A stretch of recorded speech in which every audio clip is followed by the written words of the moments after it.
Happy Thursday out there, Team 42. It's your skipper here, Darius Dale, to present our macro minute for Thursday, February 8th, 2024.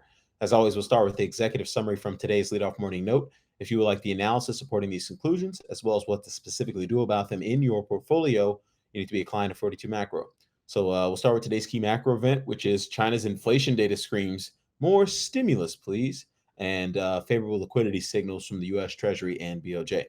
So the nuance there is that the January CPI and PPI data out of China underscore the increasing sense of urgency being demonstrated by officials in Beijing and support our call for front-loaded policy support here in calendar 2024. That front-loaded policy support is a contributing factor to the uptrend in global liquidity that our macro weather model signaled in real time in mid-November.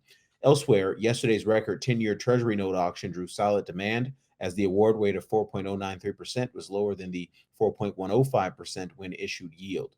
Lastly, BOJ Deputy Governor Shinichi Uchida said he does not expect the central bank to raise rates continuously or rapidly after ending NERP, negative interest rate policy.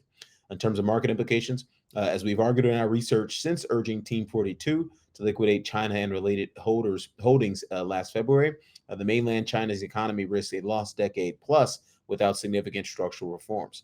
While it is unlikely that the Chinese Communist Party will pursue such reforms at the current juncture, we do expect them to continue supplying investors-friendly countercyclical policies over the medium term. That is supportive of the current Goldilocks market regime.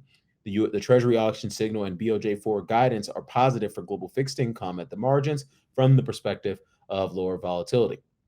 Transitioning to our 42 macro dashboard here. As always, we'll wrap up with a question from our community. I'll just read the question. It says, leveraging the KISS portfolio. Hi, Darius. Shout out from Brazil. Shout out back to you from Brazil. Just as an aside, per the data, around 50% of our clients are international. So that's super proud of that. Obviously, we run a global macro risk management process. So it's obviously beneficial for investors all around the world. But anyway, first of all, congratulations on the 42 macro content. I'm a subscriber around the horn since I've started following your risk management tools, and I feel much more confident navigating markets. That's exactly what we're here for, my friend. Reading the question, I was wondering if you have an opinion or recommendation on the following. I'm thinking of leveraging his own customized version of our KISS portfolio construction process, leveraging that fixed income part of that with TMF, which is 3x TLT.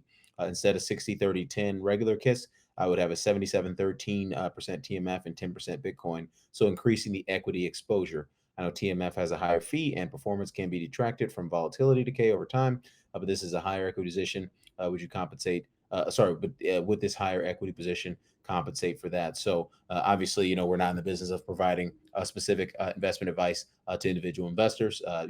Just from a regulatory standpoint, we can't do that. But just in terms of my general thoughts on problem sets like these. So obviously, our KISS portfolio construction process is customizable.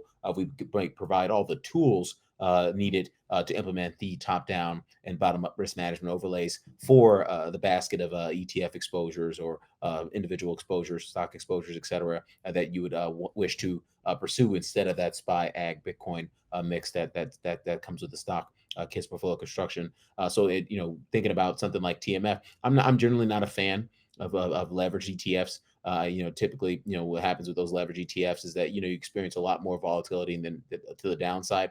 To the upside tends to be very concentrated in small windows of time, whereas the volatility to the downside tends to be elongated. That's something I've noticed with my own personal experience trading those types of products. Not speaking to TMF specifically, but I think that's something that I would be on the lookout for as a kind of a baseline holding. What KISS is designed to do is help retail investors and RIA type investors, sort of maximize and really achieve their strategic investment objectives. This is designed to be something that you can be long for the long term, right? Like when I have no more hair in my head and I'm, big belly and I'm too old to do anything fun, I will still be using KISS to manage my liquid net worth, my entire liquid net worth. So I want investors to understand that, hey, if you're thinking about creating a customized version of KISS that is more suited to your individual risk tolerance or risk preferences or investment objectives, that's totally fine. But just be aware, you want to have stuff in there that is going to survive the test of time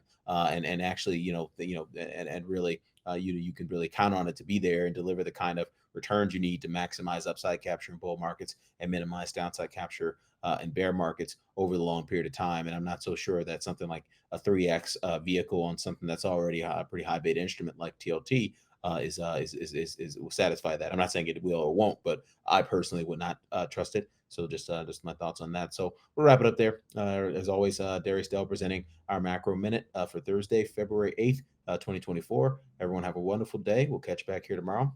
Cheers.